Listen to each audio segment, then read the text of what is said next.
Բարև ձեզ թանկագին բարեկամներ, սիրելի հայրենակիցներ, եթերում աշխարհաքաղաքական զարգերակն է։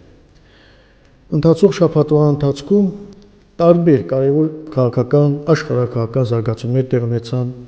եւ մեր տարածաշրջանում, եւ դրանից դուրս։ Ադրբեջանի Հանրապետություն այցելեց Ուզբեկստանի նախագահը իր տիկնոջ հետ, բնական է նաեւ Ուզբեկստանի պաշտոնյաների մի պատվիրակությամբ ուղեկցությամբ։ Մեզ համար կարևոր այն է, որ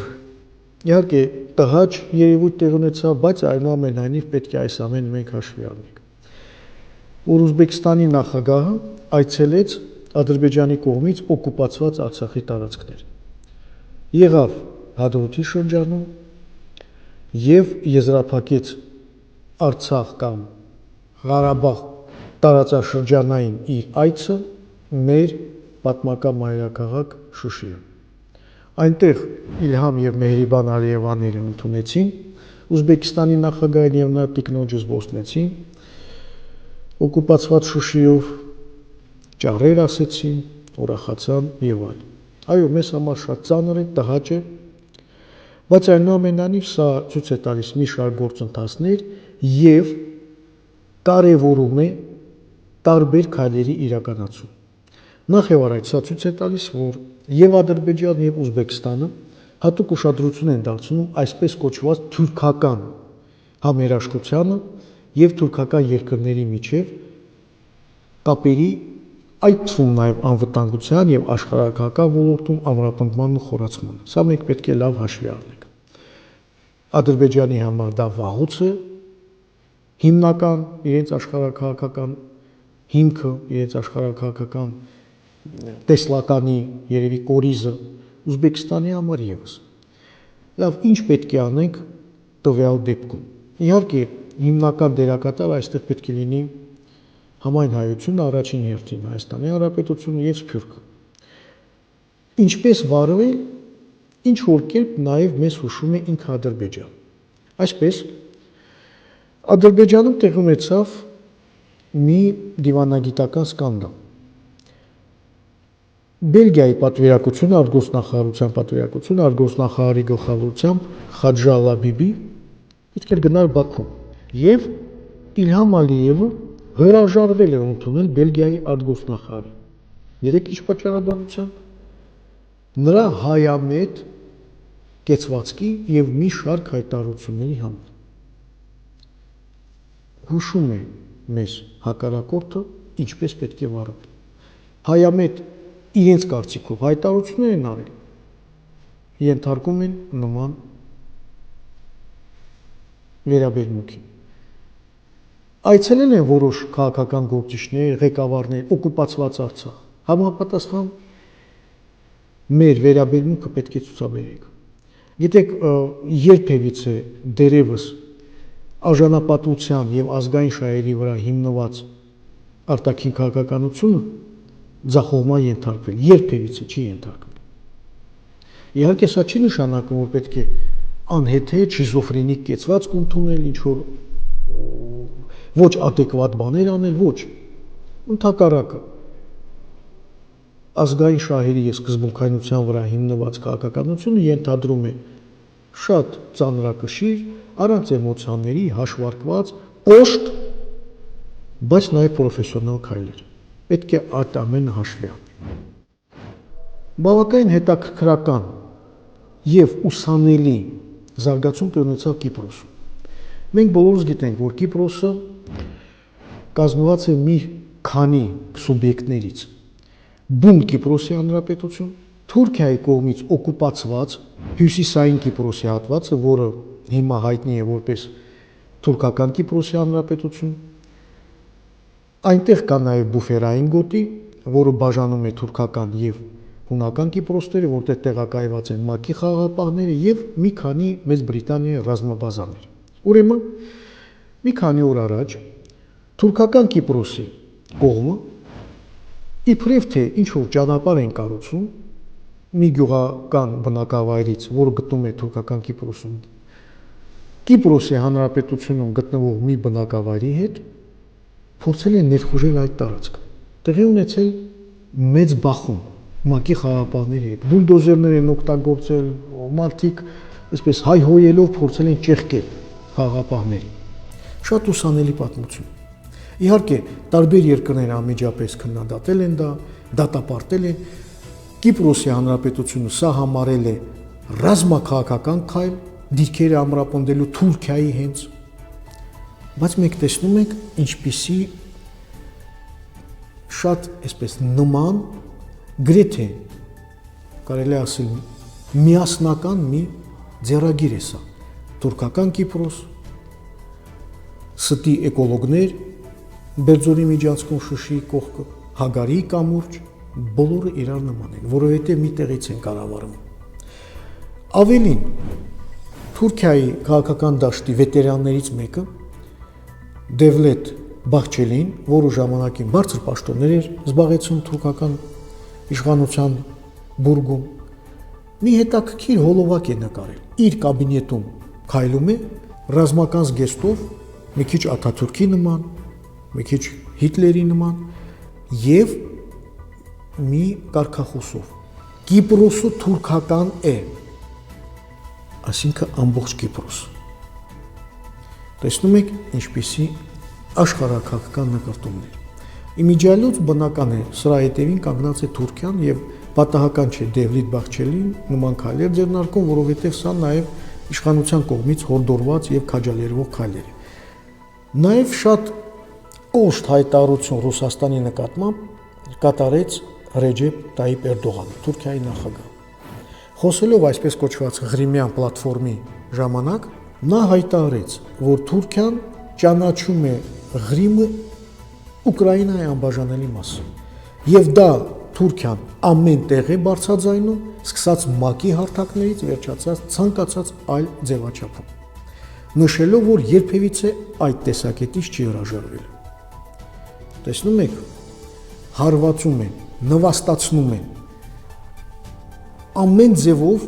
փաստորեն թշնամական վերաբերմունք են ցուցաբերում, տարբեր երկրների նկատմամբ կապ չունի, տվյալ դեպքում Ռուսաստանի, բայց անում են այնպես, որ ի վերջո բոլորը լռում են, որևէ բան չեն խոսում, ինչի է դա այդպես, ինչու է Թուրքիային հաջողվում նման քաղաքականություն վարել, որովհետև հիմնված է իրենց աշխարհակաղակականությունը բացառապես ազգային շահերի վրա, ազգային արժանապատվության, իրենց պատկերացման եւ իհարկե պրոֆեսիոնալիզմի։ Դրա համար կարողանում են դա իրականացնել։ Խոսելով ընդհանրապես Ուկրաինայի մասին, ասեմ, որ իրավիճակը այնտեղ գտնվում է շատ ծանր, ուկրաինական նախարարձակումը որևէ բանի չի բերում, մեծ զոհեր կան։ Նախագահ Զելենսկին հերթական ոյաժն է իրականացրել արտասահմանյան երկրներ, հիմնական նպատակը ստանալ զենք եւ զինամթեր։ Նա հատկապես ակտիվ էր Նիդերլանդներում, Դանիայում, նույնիսկ տիկնոջ հետ նստեց F-16 ինքնաթիռը, որպեսզի տեսնի հարմարավետ է թե չէ։ Ու հասկանալի է, PR է եւ այլը, բայց իրավիճակը այդպեսին է։ Բոլորը խոսք են տալիս, բայց դեռ չեն տալիս ինքնաթիռները։ Կարող է տրամադրեն։ Ուղղակի խնդիրը նա է, որ դժվար թե սա որևէ ձևով փոխի ռազմաքաղաքական հավասարակշռվածությունը։ Իմիջիալոց խոսելով Ուկրաինայի մասին պետք է նշեմ, որ չափազանց հետաքրքիր հայտարարություն արել Բելարուսի նախագահ Լուկաշենկոն, երբ որ հարցազրույց է տվել ուկրաինական մի լրատվամիջոցի։ Խոսքը չի վերաբերում Ուկրաինայի ընդհանրապես նկատմամբ Լուկաշենկոյի վերաբերմունքին կամ նրա հնչեցված գաղափարներին։ Հարցը նրա մեջ է, որ նա հնչեցնում է ըստ երևույթի նպատակները նաև Ռուսաստանի դաշնության։ Այսպես Լուկաշենկոն հայտարարեց, որ ռուսները պետք է Ուկրաինային զրկեն Սևծովի մուտքից, այսինքն վերցնեն իրենց վերահսկողության տակ հսկայական տարածքներ, այդ թվում Օդեսան, միջև Պրիդնեստրովիե եւ Մոլդովա, լեհերը կգրավեն արևմտյան Ուկրաինա, սա ըստ Լուկաշենկոյի, որը քարտեզի վրա ցույց է տալիս այդ ամենը։ Սրա մենք անդրադարձել ենք, որ իսկապես բաժանում է լինելու։ Նաև հավելել է, որ Ռուսաստանը շուտով մարտի դաշտ կմտցնի 250 հազարանոց իր բանակը կազմված թարմ, այսպես ուժերից կամավորականներից։ Իսկ Ուկրաինայի ամենամարտունակ ստորաբաժանումները ազգայնամոլականների, նացիոնալիստների գրեթե ոչնչացված են։ Հիմա Լուկաշենկոն այսպիսի հայտարարություն արել, որը փաստորեն ցույց է տալիս աշխարհակաղակական ծրագրերը տարբեր երկրների։ Իմիջիայլոց ասեմ, որ շատ ակտիվ քաղաքականություն է վարում վերջին մի քանի օրը Ամերիկայի Միացյալ Նահանգները, ընդ որում առանց վրիպումների, հետաքրքիր է։ Ըստ երևույթի թիմը Ջո Բայդենին շատ լավ է աշխատել այդ տեսակետից։ Այսպես Կեմփ Դեվիդում տեղի ունեցավ ԱՄՆ-ի, Ճապոնիա եւ Հարավային Կորեայի ղեկավարների հանդիպում։ Կեմփ Դեվիդը նույնպես հետաքրքիր տեղ է, այնտեղ միշտ կարևոր իրադարձություններ են տեղի ունենում։ Եվ հիմնական շեշտը դրել են 3 երկրների միջև փոխգործակցության ամրապնդմանը Չինաստանի դեմ, ինչպես նաև Ռուսաստանի։ Ասեմ, որ նման հանդիպումը եւ հնչեցված գաղափարները հրճվանք առաջացրեց առաջերտին Թայվանում։ Թայվանի արտգործնախարարությունը համապատասխան թվիթ արեց իր էջում եւ ողջունեց նման զարգացումները։ Իհարկե, չինացիները շատ վատ ընդունեցին դա Չինաստանի ժողովրդական հանրապետությունը եւ հայտարարեց, որ ԱՄՆ-ն փորձում է ՆԱՏՕ ստեղծել հարավ-արևելյան Ասիայում եւ դա անընդունելի է։ Որպես պատասխան նաեւ Չինաստանը լայնածավալ պահակային գործողություններ իրականացրեց իր ռազմաօդային եւ ծովային ուժերի միջև Թայվանի գրեթե ողջ շրջակայքում։ Սրանով ցույց տալով, որ ցանկացած քայլ, որը կարող է սեպարատիստներին կամ անջատողականներին Թայվանի մերձեցնել օտար էլեմենտների հետ, անընդունել է Չինաստանի համար։ Շատ հետաքրքիր է։ Ակտիվ էր նաև Իրանը։ Իրանի եւ Չինաստանի արտգործնախարարները հեռախոսազրույց ունեցան, կարևորեցին երկու երկրների համագործակցությունը եւ խորացումը այդ համագործակցության հատկապես անվտանգության ոլորտում եւ կրկնեցին, որ անելու են ամեն ինչ ռազմավարական իրենց եղբայրությունը ընդլայնելու ուղղությամբ։ Ավելին Իրանը նաեւ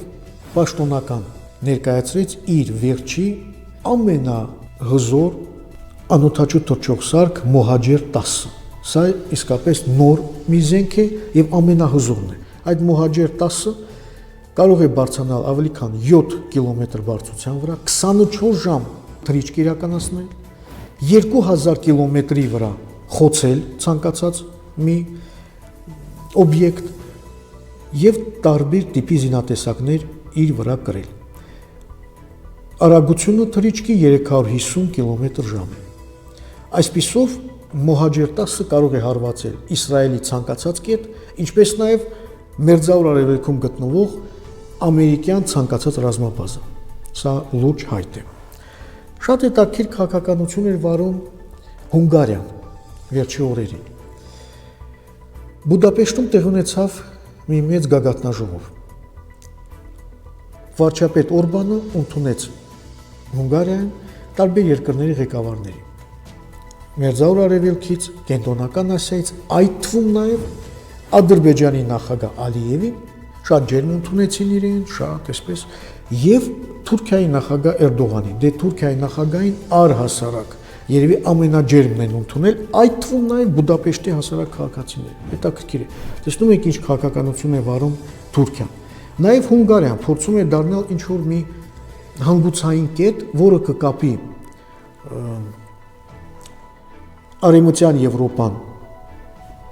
Մերձավոր Արևելքի, Կենտրոնական Ասիայի, ինչ որտեղ հետագայում Ռուսաստանի հետ եւ փորձում է այդ դերակատարությունը իրականացնել։ Բայց սրանով չի սահմանափակվեց Հունգարիայի աշխարհակաղակականությունը։ Ուկրաինա այցելեց Հունգարիայի նախագահ Կատալին Նովակը։ Իհարկե Կատալին Նովակը հանդիպեց ղեկավարության հետ եւ այլն, բայց նաեւ այցելեց Զակարպատիա։ Այս սա է հետաքրքիր։ Հիշում եք, մենք էլ ենք խոսել ձեզ հետ, որ Հունգարիայի պլաներում կա նաև այդ Զակարպատին միացնել, վերամիավորել Հունգարիային եւ որ Ուկրաինան եթե մասնատվի, հունգարացիները այնտեղ դերակատարություն ունենալու են։ Հիմա Նովակը այցելեց Զակարպատի եւ այնտեղ իրականացեց մի շարք հայտարարություններ։ Աննախադեպ։ Նա ասեց, որ հույս ունի, որ մի պահ Հունգարիայի եւ Զակարպատիայի հունգարացիները կունենա մեկ ընդհանուր ապագա։ Ասեց, որ բերեց Զակարպատիա 15 միլիոն հունգարացիների ջերմ ողջուններ եւ որ ամեն ինչ պետք է անի, որպեսզի միասնական ապագա լինի Զակարպաթիա եւ Հունգարիայի միջեւ։ Չգիտեն երբ, բայց նա պետք է լինի։ Շատ հետաքրքիր մեսիջներ է, շատ։ Կարծում եմ բավականին էլ պարզ։ Թեժ էր նաեւ իրավիճակը Աֆրիկայում եւ ոչ միայն թեժ, շատ ակտիվ։ Իհարկե Նիգերի շուրջ եւ Նիգերում իրադարձությունը բավականին այսպես շիկացած է։ Մալին, Բուրկինա Ֆասոն ուղարկեցին ռազմական ինքնաթիռներ եւ ուղաթիռներ Նիգեր, որպիսի նրանք պաշտպանեն Նիգերը հնարավոր հարձակման պարագայում։ Իհարկե արևմուտքի կողմից իրականացված եւ կազմակերպված ECOWAS-ի միջնորդությամբ։ Հազարավոր մարդիկ հավաքվեցին Նիգերի մայրաքաղաք Նիամեյում եւ զորակոչվեցին աշխարհազոր, որպեսզի պաշտպանեն երկիրը։ Հետաքրքիր է նաեւ, որ Վագների խումբն է ժամանել Աֆրիկա իր հրամանատարի գլխավորությամբ Պրիգոժինի։ Ավելին Պրիգոժինը այնտեղից նաեւ տեսաուղերձ հրապարակեց, ասելով, որ Վագները այնտեղ է, որտեղ Ռուսաստանի շահերն են, որ պաշտպանելու են եւ այլն եւ այլն։ Անցնում է մեկ օր, վերադառնալով Ռուսաստան, մենք տեղեկանում ենք, որ Պրիգոժինի ինքնաթիռը աստորեն կործանվել է եւ նա մահացել է։ Նույնիսկ համացանցում տեղադրեցին այդ պահը, երբ որ ինքնաթիռը ոչնչանում է, եւ ինչ է նաեւ մնացել այդ ամենից։ Հետաքրքիր զարգացում է իհարկե։ Պրիգոժինը այն անձնավորություններից է, որի ճակատագիրը ոչ միայն արդեն հետաքրքրում է եւ ոչ այնքան լրատվամիջոցներին, ինչքան նաեւ քաղաքական աշխարհակական շրջանակներին։ Ու կան տարբեր այսպես վարկածներ, շահարկումներ, մեկը ասում է դա իրականացել է Ռուսաստանի պետությունը, մյուսը ասում է դա իրականացվել է արևմտյան հատուկ ծառայությունների կողմից, որպեսզի իրավիճակը ապակայունանա Ռուսաստանում։ Չի բացառում, որ իսկապես նաեւ տեխնիկական եւ այսպես եղանակային պայմանների ազդեցություն լիներ այդ ամենը։ Ինչևէ, խնդիրը նա է, որ սա ստանում է աշխարհակական երանգ եւ չի բացառում, որ ինչ որ գործընթացներ դրան հետևեն։ Տեսնենք։ Բավականին ակտիվ էր նաեւ Հյուսիսային Աֆրիկան Նիգերի հետ կապված հարցերում։ Այսպես Ալժիրը պաշտոնապես մերժեց Ֆրանսիայի առաջարկը իր օդային տարածքը օգտագործել Նիգեր ֆրանսիական զորք տեղափոխելու այդ առաջարկը։ Հետաքրքիր է, փաստորեն Ալժիրը չի ուզում մասնակցել այդ գործընթացներին։ Միգուցե ինքը անմիջապես մասնակցի, բայց առանց Ֆրանսիայի։ Իսկ Լիբիա այցելեց Ռուսաստանի պաշտպանության նախարարության պատվիրակությունը, որը գլխավորում է պաշտպանության փոխնախարար Յունուսբեկ Եվկուրովը։ Քննարկեցին տարբեր հարցեր, այդ թվում նաև ռազմաքաղաքական համագործակցություն եւ կրկին չի բացառվում, որ այնտեղ Վագներ զորախմբի թվականակը ավելանա։ Վագները վաղուց է Լիբիայում եւ հիմա կարող է ավելի ուրեմն թվականակը ավելանա։ Հետաքրքիր է նաեւ այն, որ Հարավային Աֆրիկայում տեղ ունեցավ BRICS-ի գագաթնաժողով։ Հիմնական աշխարհակաղակական պատգամը այն է, որ պետք է ամեն ինչ անել բազմաբևեր աշխարհ ստեղծելու համար։ Սա աշխարհակաղակական պատգամն է։ Տնտեսականը այն է, որ պետք է աշխատեն դոլարի մենաշնորհը վերացնելու ուղղությամբ, այսինքն դոլարիզացման դեմ են աշխատելու եւ ազգային արժույթների բարձրացման ուղղությամբ։ Հետաքրքիր է։ Առանձնահատուկ ձևով Հարավային Աֆրիկայում ընդունեցին Չինաստանի նախագահ Սի Ցզինպինին։ Նույնիսկ նրան պարգևատրեցին Հարավային Աֆրիկայի բարձրագույն շքանշանով։ Սա եւս մեկ անգամ ցույց է տալիս, որ իսկապես Չինաստանը ունի շատ մեծ ներուժ եւ ազդեցություն Աֆրիկայում, հյուսիսից միջով հարավ։ Այսպիսին են թանկագին բարեկամներ։ Անցնող շաբաթվա մի շարք կարևոր իրադարձություններ կշարունակենք ուսումնասիրել եւ ներկայացնել ձեզ։ Մին բերեք, Աստված պահապան մեր երկրին ու ժողովրդին։